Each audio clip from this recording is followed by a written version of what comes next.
of the Division of Developmental Disabilities Services. Ms. Stone currently serves as Director of DPS and is responsible for oversight of Arkansas's 5 human development centers. In addition, she oversees division-wide compliance, policy and procedures, and represents DDS as legislative liaison. She is dedicated to serving Arkansan families who have loved ones with developmental and intellectual disabilities and recognizes the importance of providing them with an array of services options. So thank you so much, Melissa Stone, for being with us today. I'm going to go ahead and hand it over to you. Yeah, thank you so much for asking me to come and speak, and I hope that we this can be casual and we can answer I can answer a lot of questions. I know there's a lot of questions, and I appreciate one of my assistant directors is on, Tracy Turner, who oversees our First Connections program. There she is. Hey, Tracy. So thanks for coming. Tracy's program is funded through the IDEA, and it is for birth to 3 years of age. And it is a 100% federal grant, and you don't have to be a Medicaid recipient to receive services through First Connections. And we are starting a whole new marketing campaign for this program. Tracy's been she's been doing the TV circuits for us. We have radio ads going, and just trying to get the word out more about her program, which is an amazing program that helps train families, offers OTPT and speech therapy for children birth to 3 that have delays. So I appreciate her being on. She oversees one of 2 federal grants for us that people aren't probably as familiar with. So the one is the one I just spoke about, First Connections, and the other is a program called Children with Chronic Healthcare Needs. And it also is 100% federally funded. And it's not just for kids with developmental disabilities, it's for kids with chronic health problems, with physical disabilities. And we have a team of nurses that man that grant, that walk hand in hand with families for children, all ages of children, to help assist them with coordinating their care and getting them connected to the right services. So I know sometimes we are so focused on the Medicaid side of the house that we don't give Tracy's team, enough props, but those 2 grants are amazing opportunities, and you can find out more about them on our website, on the DHS website. So anyway, thanks for being here. In addition to Tracy, guys, real quick, I have several other assistant directors that run several programs. I'll just run through our programs real quick. We oversee autism services. We administer autism services through the state plan. And we also have a very strategic autism waiver program that serves birth to 8 years old. And there's about 180 kids in that program.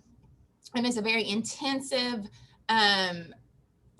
family involved program that mandates so many hours of family involvement per week, and it's done in the home. So in addition to autism, we administer all occupational, speech, physical therapy services for Medicaid. We oversee early intervention day treatment programs and adult developmental day treatment programs. And then we also run 5 long-term care facilities and oversee the PASS program, which for the DD side of the house, which is I think what we're going to talk about today in particular.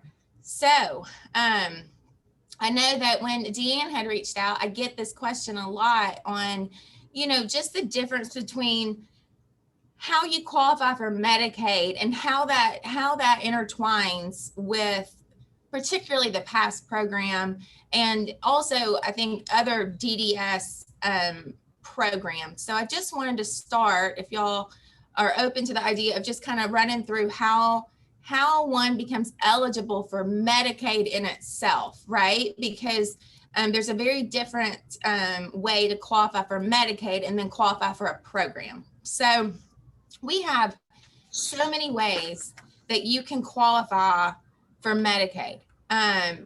Like I have a 4-page quick reference sheet that I refer to all the time that I'm happy to send to Deanne. It's a link, and then she could share it. It's so much that I get confused, and I have to go to this booklet to remind myself of how people can qualify.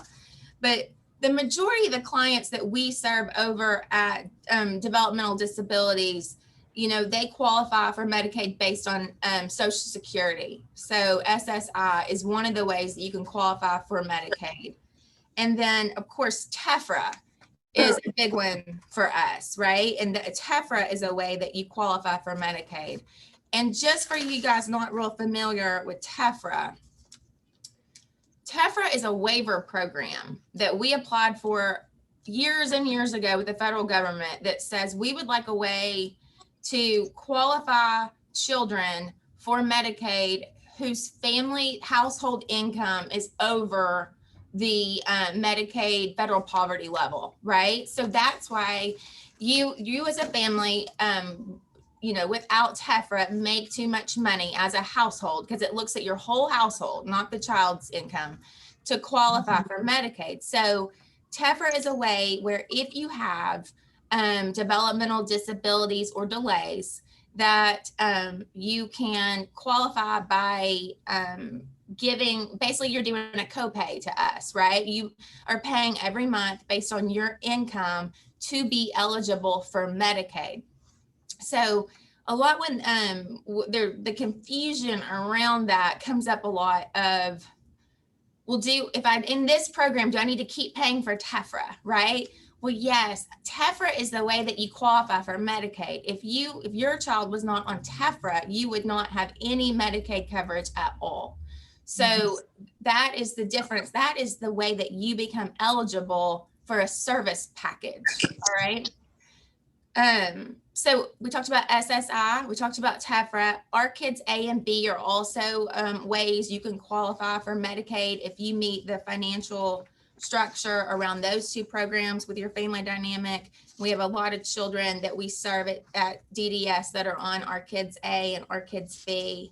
And then there's so many other ways, pregnant women, just basic poverty. Our new Arkansas, our old Arkansas Works, which is now called Our Homes, is another way you can qualify for Medicaid. So those are ways that you get your foot in the door. And based on how you get your foot in the door drives what Medicaid services are available to you. So for example, everything in our kids B, right? It's a more limited package. People that come through the door for Arkansas Works, Our Homes, they don't get DD services through that eligibility category. So only certain eligibility categories open up your window of what you are eligible for. So for Tephra, though, luckily, Tephra opens up a huge array of services for children, right? For birth to 21. I think where we see parents struggling is when they're transitioning from Tephra to SSI, because, Tephra will cover you until you're 19. And then we try very hard to reach out to families to say, hey, your loved one just turned 18 and your Tephra is going to end at 19. And we need you to go down to the Social Security Administration and fill out their paperwork. So then we can then transition you to the SSI eligibility category. The good thing about SSI, unlike Tephra, is that it only looks at the income of the individual that's applying. It does not look at household. Even if that 19-year-old is still living in your home, they're considered an independent person for Medicaid eligibility under the SSI designation. So I'm going to stop right there and see if there's questions on what I've talked about so far.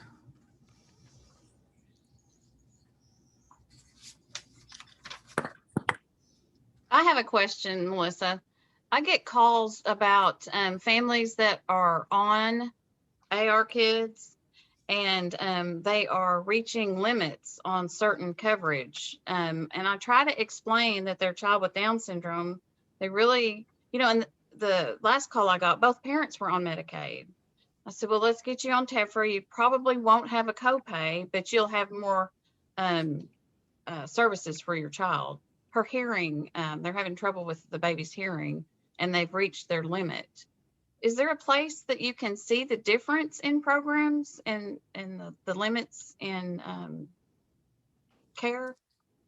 So this that I'm looking at, that's a good question. So what I'm looking at just tells you kind of the program, the eligibility program, the income limit, and what other requirements, and it doesn't list the services. Unfortunately, the way to figure out the services is by individual service manuals. But yeah, I mean, Dan, that would be a great thing. And I'll take that back and say, you know, is there something that I just don't have that gives you, because Our Kids A is very similar to what you get on regular Medicaid and Tephra. It's Our Kids B that has a limited package. And in fact, we run into this sometimes on autism services, right? Because Our Kids B doesn't pay for certain things that, you're right, you could get under Tephra or regular Medicaid state plan. So, and it does sound like in that particular situation that there's a better category for them to be in Medicaid. I may email you about them because they're also having trouble. They're on the Missouri line. They're in Arkansas, but they've been given a Missouri address because there's no town close to them. The closest one is in Missouri. Okay. Anyway, so I'll email you about that family though. Yeah, that would be great. We good? Everybody good? Any more questions on that? Okay, so here's where we're going to dive in. So here's where the confusing part starts, I think. So we, for the longest time, had a program, a waiver program, that it's called the Community and Employment Supports Waiver, and it's referred to commonly as the DDS waiver. And it is the waiver that, as you guys probably all know, has an extensive wait list. And we serve right now approximately 5,000 people on the CES waiver. And we have a wait list at any given time of around 3,100 people. And I am very cautious when I go testify at the legislature, because they always say, what are you going to do to eliminate it? What are you going to do to eliminate it? And I keep having to say, y'all, you know, we will never eliminate people signing up for the CES waiver, right? We will always have children and adults who are not on our radar, who are being born every day, that will need our services. And so this is why, you know, it's constantly, because they don't understand when I get additional slots, why immediately 500 more people sign up for it, right? And so it's just this constant ebb and flow. And a lot of it is, I think there's a lot of frustration out in the community of, why would I even bother to sign up if the wait list is that long? And then when we have a lot of publicity and things around awarding slots, then people see movement. And then I have a big influx, usually the next month, of people applying, right? Because they said, oh, there's hope because it's moving faster. But it is still, on average, a 9 to 10 year wait to get on that waiver, which is why I think, particularly through like Tracy Turner's programs and our children's programs, we are adamant about having families go ahead and apply. Even if you do not think you will need the service, go ahead and apply, and let's get you on the list, right? Because what we see oftentimes is that families, when children hit adolescence, is when they're calling because they're bigger and, you know, sometimes more having more behavior issues and really need some help. And that's when we're signing people up for the waiver, right? And at that point, it's almost too, they need help then, right? So if you sign up when your child is 2 or 3, then I know that it's not right that we're waiting this long, but that hits right around the time when families really start needing really hands-on assistance oftentimes. So when we operated that waiver ourselves for years and years, it was run by DDS employees. They were assigned as case managers, and they oversaw the budgets, and they helped families pick providers. And in 2018, we launched a managed care program called PASS, Provider-Led Arkansas Shared Savings Entity. I didn't name it. So, so when we launched the PASS, it was a new concept of, we really were seeing a need to assist clients with high behavioral health needs and high DD needs. And whereas DDS had been operating the Dds Waiver for years and years, on the behavioral health side of our department, there were no waiver services. There were no home and community-based services. They ran a program called RSPMI, and RSPMI was clinics. It was clinical services. So you didn't have a whole lot of options. Your loved one had a behavioral health need and you were going residential, right? It was we were sending you to Rivendell and Bridgeway and Methodist and Mill Creek, right? That was really the only option. So there was, you could get some counseling that was available, or if that didn't work, then you went inpatient, right? And there was nothing in between. And so when we were trying to launch the PASS, it was really looking at what we had on the DD side for home and community-based services and trying to figure out how we could offer those services to behavioral health members. And then we were also seeing a lot of clients with disabilities and delays that also had a co-occurring mental illness or behavioral health need. At the time, and it's still the perception out there with many people, is that clients with IDD cannot benefit from mental health treatment, which we are adamantly opposed to that concept, right? We think anyone can benefit from mental health treatment. So it's a different, it's taken time. We're not all the way there yet, but you know, we are keep working on it. So the PASS program was set up to assist clients through an independent assessment that tier at a 2 or a 3, meaning you had high either IDD or BH needs that we could not provide you enough services under the regular Medicaid state plan. So that is how the PASS was set up. So if you think back to what we just talked about in terms of eligibility, so you can be in a number of Medicaid eligibility categories, and the PASS is a Medicaid program, just like autism is ABA therapy is a Medicaid program. So what it is that if you've come through the Medicaid door to receive Medicaid services, but your needs are that high, we do an independent assessment and put you in a PASS so you can receive the higher level of service package that is not available to anyone else in the state.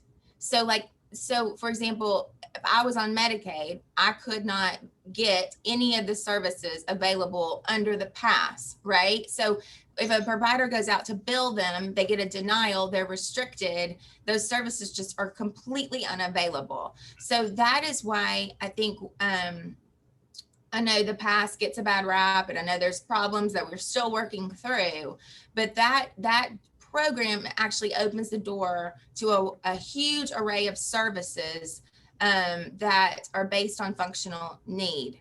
So for the DD side, we have about 7,000 to 8,000 people on average in the PASS, and about 40,000 behavioral health members in the PASS that have come through those doors, right? They've come through the behavioral health doorway, and then we've got about 8,000 that came through the DD doorway. Now, those members are for DD, those members are the 5,000 that I talked about that are actively receiving services through the CES waiver. They have a slot, they're receiving services. It's also about 600 clients that are receiving service through an intermediate care facility.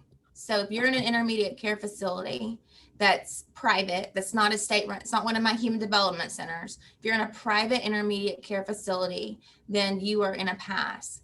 And then the remainder of that number for DDS are people who are on the CES waiver wait list. All right. So you filled out the application and you are already receiving Medicaid somehow through one of the other categories I have talked about, right?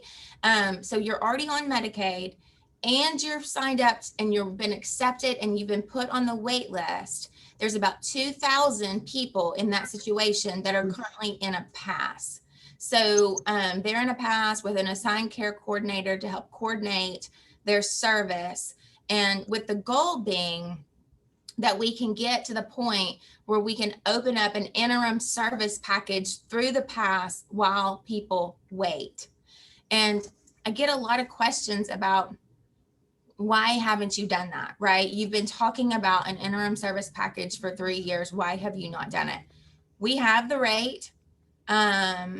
We are struggling to get direct service workers at our providers. So just like everybody is, we are all clamoring over the same people for work, right?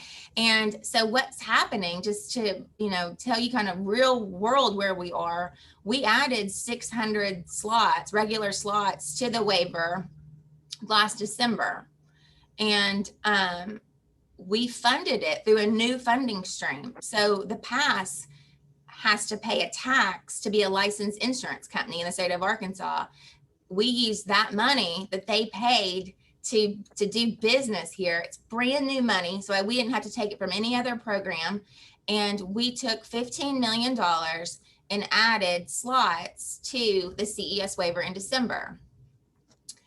We sent out letters to the 600 people on the list because we needed their updated medical history, right? Because there's federal regs that say I have to make sure every 3 or 5 years, depending on age, that they still meet the medical component to qualify for the program.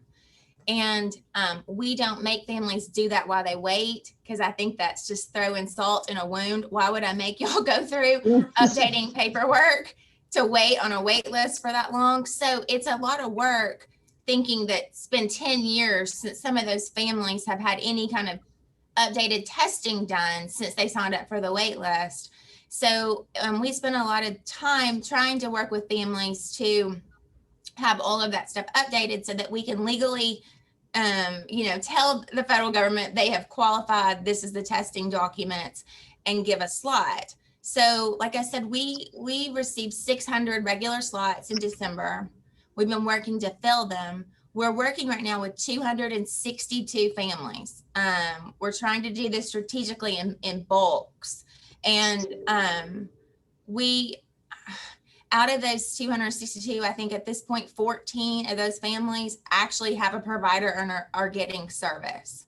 So we are struggling with getting the testing updated. And then we're also really struggling with, even when the testing's updated, the providers do not have the staff to do the service that the client wants, which based on our data, our claims data, is about 96% of that waiver goes to supportive living. So people want supportive living, right? That's what people need, and respite. And it's the same level of staff for supported living and respite.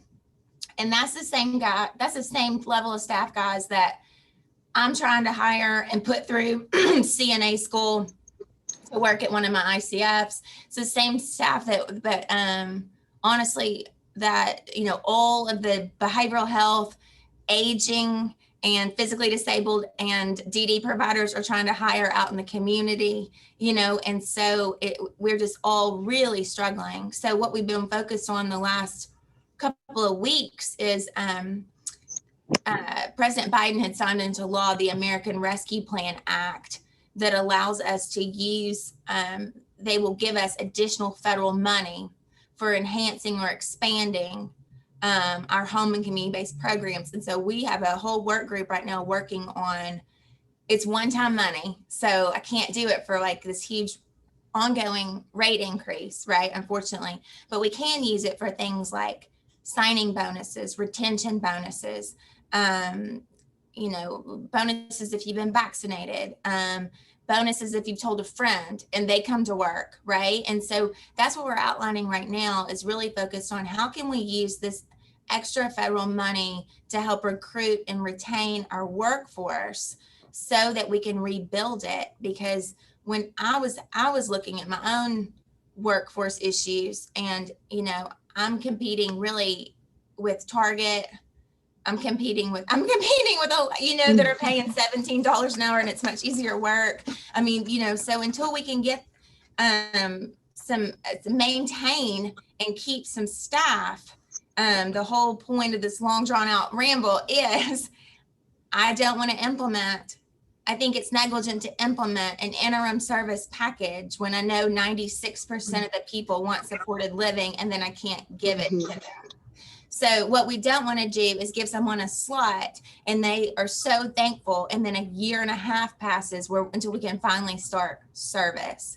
So that what I talked about on the increased federal money is just one of several initiatives we're doing to try to build this workforce so that we can continue to add slots and implement the interim service package. So I know that that's another reason I think that we are so strongly advocating for people to go ahead and sign up for the wait list. If you're on Medicaid, I can put you in a pass, you can have a care coordinator, and we are working so hard to get the workforce to where we need so that we can turn on that interim package while people wait. But the only way I'll be able to do an interim package is through the pass model, since they're the only ones that are approved to pay for the service. So I'm going to stop right there. I'm sure there's questions on all of that. Yes, I do have one question, Melissa, on the chat. We are wanting to know, someone's wanting to know, what is the application process for Tephra? Yeah, great question. So DDS, we get calls all the time about Tephra, and all of our intake staff are trained on Tephra. Tracy Turner shaking her head. Her staff help with Tephra. It actually goes through the Division of County Operations, and but anyone on this call or anyone is welcome to call. We have an intake unit here at DDS, and of course, I'm blanking out on the number, and I'm going to get the booklet and get the number for you. But you can call our intake unit, and we have staff across the state that we assign to help with things like applying for Tephra, telling you what services are available, getting you CES waiver applications. Staff can even come out to the house and help you fill out some of that paperwork because some of it is very complicated. Tracy, you don't have that number. You don't have Joe's intake number on. You do? Okay. You can put in the chat. Thank you. Thank you so much.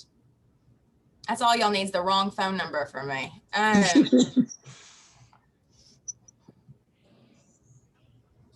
tell you, my oldest is on Tephra. He's 11, and he's got developmental delays. So he's got apraxia and ADHD, and he's dyslexic, and he gets OT and speech. And we were private paying for so long. And then, because I don't know. I just thought, I work here. I don't want to do that. I don't want to, I don't know. I had this weird conflicting feeling about it. And then finally it was like, no, like he could benefit from being on Tephra. I need to get him signed up for Tephra. And it's been such a blessing. And he actually I actually just disenrolled a few days ago because we no longer need it. And so I'm not going to pay that high premium if I don't need it anymore. But it has been so good. But yeah, even for me working in DHS, the process for Tephra was very sometimes frustrating. But don't worry, I think we're all aware of the frustration around the program and, constantly working to make it better and more streamlined. Because I tell you, I sent an email that said, if I'm this frustrated and I run a division, right? Then what is the average mom or dad feeling right now? So, we are working on it. Thank you so much, Melissa. Also, we have another question that just came in. Can you tell us the difference between PASS and DDS and CHS? And let me go back because I don't know if I said that all the way right, but Yeah. give me 1 second. We do need my phone's acting funny. Melissa, can you see the chat? Could you speak to the difference between PASS and DDC CHC?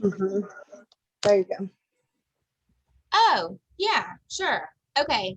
So CHC is one of the things I talked about at the very beginning. That is one of the federal grants that Tracy Turner runs. So that is children with chronic healthcare needs, if that's what they are talking about. Or I bet they left out a letter. I bet they're saying CHDC, the Conway Human Development Center. I bet that's what that is. Okay, so the Conway Human Development Center is an intermediate care facility that DDS runs. We have 5 across the state, and Conway is the only one that takes children because they are the only one that has a school district on site. So they have a special ed program campus on that in Conway. So the difference between what we do and what the private sector does is private sectors, there's 30 ICFs out in the private world, like Easter Seals, Pathfinders, lots of private providers run intermediate care facilities. Mine are state-run intermediate care facilities, and they're called human development centers, just to make it confusing. But they have the same regulations as the ones out in the private world. We're licensed by Office of Long-Term Care, very similar to a nursing home. People that are on site running those programs, private or public, are licensed nursing home administrators. And it is exempt from the PASS. Mine are exempt from the PASS. The private ones are not. So I have about 1,000 staff out across the state. We serve about 900 clients any given moment in one of the state-run intermediate care facilities. What we didn't want to do when we got exempted, or we were exempt by statute, we didn't want to not take PASS members, if that makes any sense. So we wanted to still be a resource for if you had a member in the past and needed services with us. We wanted to be able to do that. We have Medicaid provider numbers, just like any private provider has. And that's how we actually bill Medicaid for people at our ICFs. The problem is that when you're in a PASS, the PASS gets a monthly per member per month payment from Medicaid to serve their members, just like an insurance company, right? So it runs very similar to, they get a lump sum monthly payment for all of their members, and then it's risk that some members won't need as much as others, some may more. But I can't fully admit you to a state-run HDC because we'd be double billing Medicaid. So we came up with a process where if you have a loved one that's in a PASS and you need assistance from us, you need to place your loved one in a human development center, we call it PASS respite. Now it was the easiest way for me to describe it to staff, so they didn't fully admit and we didn't start committing Medicaid fraud, right? And so we aren't double billing for the same body. So we call it PASS respite, and the PASS pays me up to 90 days They give me a daily rate, just like they do any other Medicaid provider. And they pay me up to 90 days. And then at that 90-day mark, we have a staffing where we decide whether or not the member is ready to leave, or they need to stay longer on respite, or they're going to be with us for a while and where they are is the best placement, and we fully admit. And when we hit the button to fully admit, they're disenrolled from a PASS. And so that it's a behind the scenes, very complicated process. But we did not want the PASSes to take hard clients and send them to one of my centers to get them out of their membership, if that makes any sense. So, right, we did not want people leaving the community because they were high cost members that were costing the PASSes money. So we had to come up with a process that's trying to balance that it really is the most appropriate place for them to be. And I'll tell you, and sometimes it is, and sometimes it's not, but on average, we do full admissions because I'm on every staffing on full admissions. We do about one a week where it's like, no, this is where they need to be, right? So we just try to put some guardrails in place so that we fully understand that they can't live in the community and disenroll from their PASS.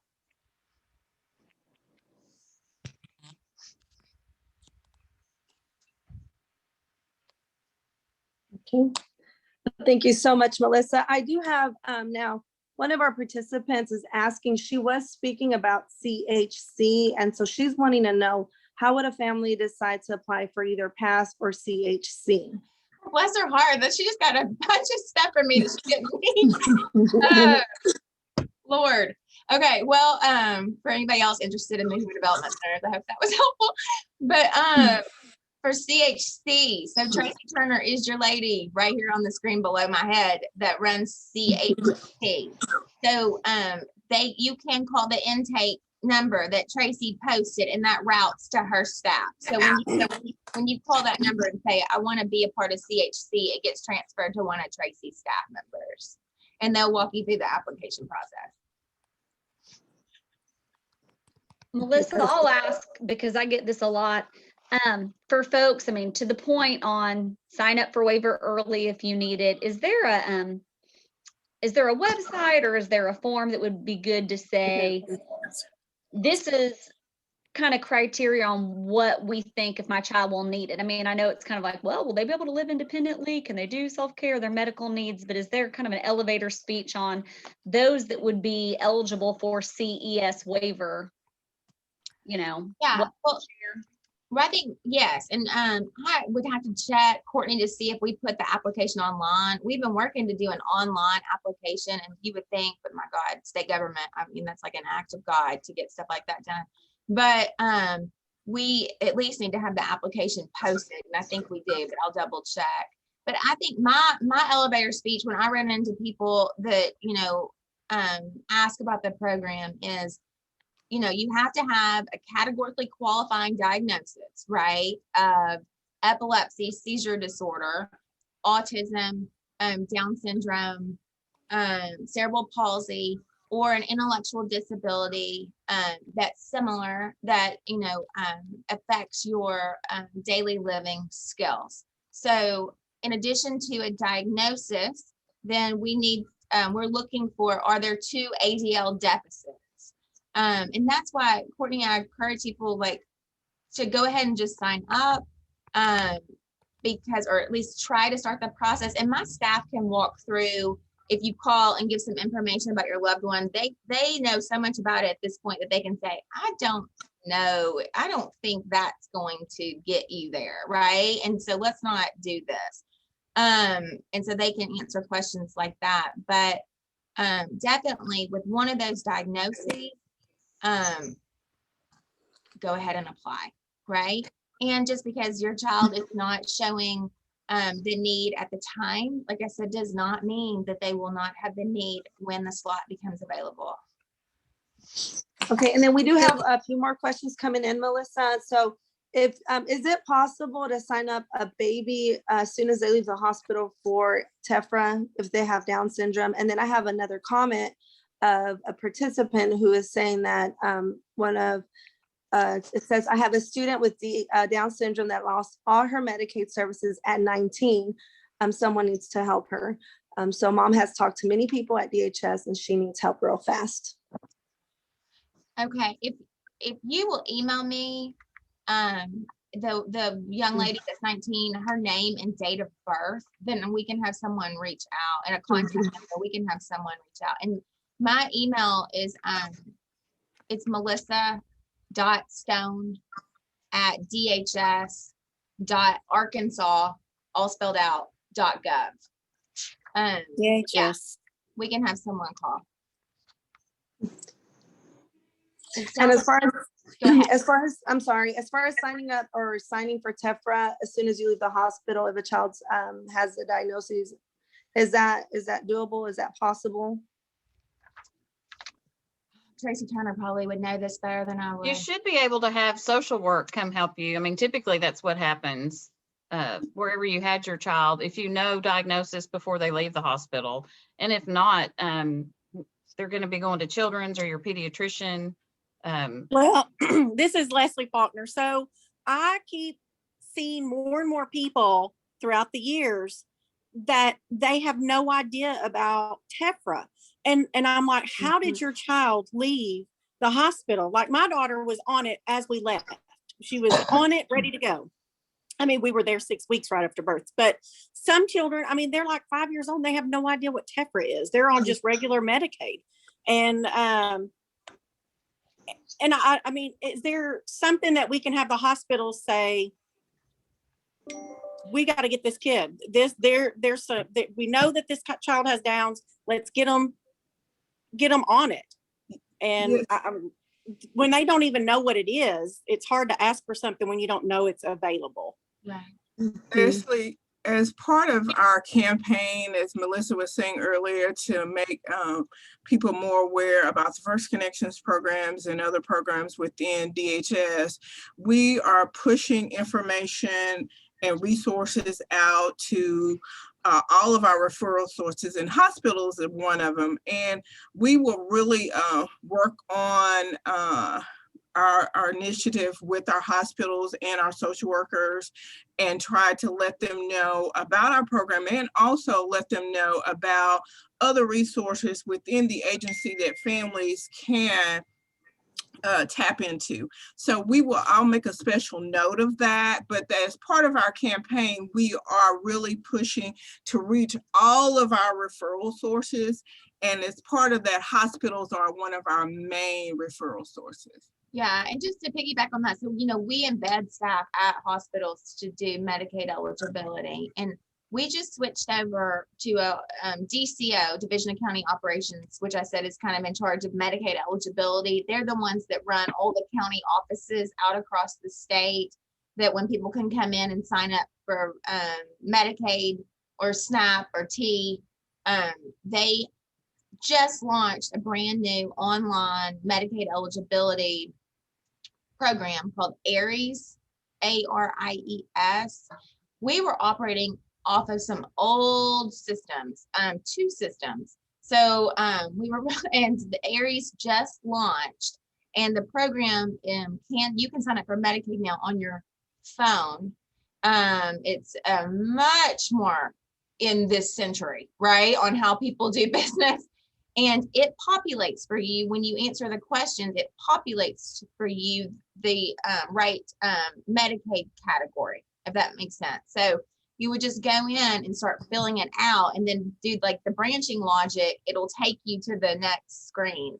So I'm hoping, Leslie, and I can ask Mary Franklin, the director, about that, is if it would come up, if there's disability or diagnosis, if it automatically takes you to Tephra as the first option, until you would type in your finances. And then if your finances are low, then it would take you to the free options. I'm wondering if I can ask her. Well, and I think all of these folks that have no idea what it is, their baby left the regular hospital fine. They didn't go to Children's. So I feel like Children's is doing an excellent job as in getting them signed up, but it's the small little hospitals around Arkansas, they don't really know.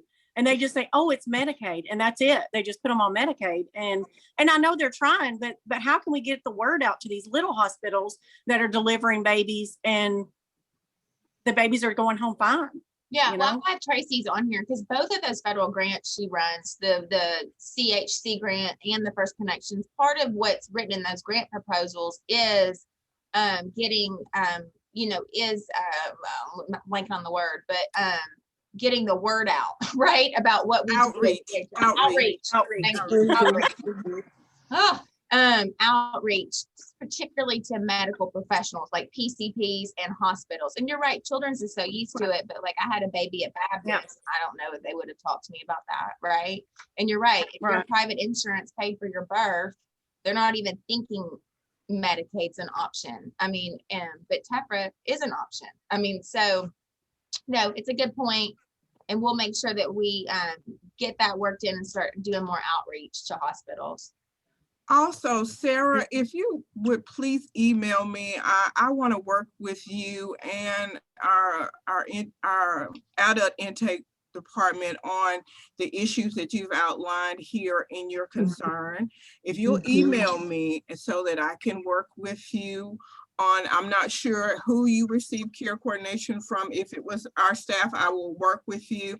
I don't know exactly what happened, but I will work with you. Let me give you my email address and I'll put it in the chat, Tracy Turner, TRNER at dhs.arkansas.gov, and I will put that in the chat. And I want to work with you to help resolve any issues or concerns that you may have or have had within the agency. I like to use this type of data to help improve. So any information that you have related to what happened or didn't happen, I want to use that to help make our system better. It's about continuous improvement for me. So thank you. I'll put my email information in the chat for you. Well, and I see Amy's comment. So Amy, I know Tracy's great, but call the number, the intake number, and we can connect you and get you assigned a DDS worker to help you figure out what's available here on that one. What else we want to talk about, Deanne? Did we put the intake number in the chat? I was looking back to see. Yes, I'll Is put that it back in there again. It's 501-683-5687. 501-683-5687. Okay. And also, can you do Melissa Stone's in the chat? I'm better at seeing than hearing. Yeah, Her email. yeah, I'm doing it right now. Email, sorry, I said thing. And I also just sent a message on chat. I'm sorry, I'm so full of questions, but so parents that are caregivers for their adult child, I know they cannot be a guardian, but what about power of attorney? I've always heard that power of attorney is fine. You cannot be their caregiver and be paid if you are their guardian. Yeah, I would. But our current provider is saying no, it cannot. Let And me look. Got my waiver over on my windowsill. The reason that they say that is because in the CES waiver, there's a restriction in there about being paid and the legality around that for adult children. And I know for sure that it is guardian is barred, but I just cannot remember if power of attorney is one of those things. Well, First Step here in Hot Springs says no, that power of attorney can, but all ages say no, it cannot. I'm still waiting like 3 weeks for them to get back with me to find the answer. So if you're the big dog, you know the answer, right? Yeah. Well, should. Okay, I'll call you back on the scene. Should. Oh, Tracy, you're not muted. Let me look at, Leslie, will you email me? Will you email me so I can send that question to the person over waiver and so I give you the right answer? Yes, I will. Okay, thanks. I have another question I get asked all the time. Can I apply for waiver if I'm not on Medicaid or Tephra? Yes. So this is kind of where it plays in. So we've got, like I said, on average about 3,100 people on the wait list at any given moment, right? And the way we set up our program is first come, first serve. So other states do a different way of awarding slots, but we literally start at number one, and the last person, that's been waiting, and go down 600 people. That's how we do it. And then if they don't respond, then we keep going down the list. But if you're on Medicaid already and you sign up for the waiver, the difference is you go in a pass and we go ahead and have a care coordinator assigned and help you. If you're not on Medicaid under another eligibility category, then you are on a wait list, and it's about half and half. So if you look at the wait list, about half of them are in the past because they already get some Medicaid services through the state plan, like OT, PT, speech, autism, personal care, right? And they're on Tephra many times, right? And then that's their category. And then the other half is sitting on a list. So when I went through the 600 to see who was on and who was not, it was about half and half. So, Okay, but they can go ahead and apply for the waiver, even if they're not on Medicaid or receiving anything. yeah, so think of it this way. So if you don't meet one of the categories to be on Medicaid, that are in the score sheets, giving a CES waiver slot is a category to be on Medicaid. The poverty level for one of my slots is 300% federal poverty level. So oftentimes what we're looking at is if you're not on Medicaid and on my wait list, you're an adult and you've been left money by a relative, and we try to encourage you to set up a Miller's Trust or move that money, right? So we can get you eligible, because it's often that they just don't meet the federal poverty level for another one of the Medicaid categories. So, to be on the waiver, you can have more money than any of the other categories. So, Okay, yeah, it's about half and half. okay. And I believe there's one more question that that came not too long ago. How does private insurance work with Tephra? That's a great question, right? So I can give you my own example of my own child. So Medicaid is the payer of last resort, right? But the reason, like I said, that I signed up for Tephra is because I am on a health advantage plan as a state employee. That's my insurance. And health advantage would not pay for any therapy, none, right? And so Medicaid picked up 100% of the therapy because my insurance denied it. So the Beyond Speech, which is where my children went or go, would bill they bill my health advantage plan first, get that denial, and then they would turn around and bill Medicaid for Mitchell's therapy needs. So same thing, like when I take him to the dermatologist, my health advantage was not going to pay really to get some acne treatment. And so I had to get a referral from my PCP. And once I got that referral for the dermatologist, Medicaid picked up my dermatology bill. So they'll hit private first to see what private will pay, and then Medicaid picks up the remainder. Have you run into the issue? I've been told we get our stuff filled at Walgreens that Medicaid wants their people to have brand name. Is that, do you know? And so like your private insurance wants you to do generic. Mm-hmm. And so it seems like every other month I'm getting a prior authorization because we've been on this medicine now for years, Al has, and it's brand, Focalin, extended release. We live regular lives because of that, but Yeah. you know, but I don't understand. Is that true that Medicaid wants you to have brand so you don't have that 30% difference in dosage? So there's a great woman that works here named Cynthia, who's over our pharmacy here at Medicaid, who's so nice, so knowledgeable. We need to have her come speak to this group because she would know, and I can send you her name, Deanne. But Okay. I had the same situation happen. They prescribed Mitchell an ADHD med, and then when I went to the pharmacy, it was I can't even tell you what it was gonna cost. It was like, what? And then I had to call back, and they put him on just Adderall, and Medicaid paid for the majority of the Adderall. But I feel the same way. It feels like every month it's changing. The dollar amount's changing on me all the time. I don't understand why. So yes, there is something there that there's a selected brands that Medicaid likes to pay for. And if we knew that, then you could ask for those brands when you're at the doctor's office and not have to go through all this back and forth thing. So, Well, with your ADHD medicine or your ADD, you know, and if you've got yourself at your child at a good level, you definitely don't want to start mixing it up and putting everybody through that, especially the child.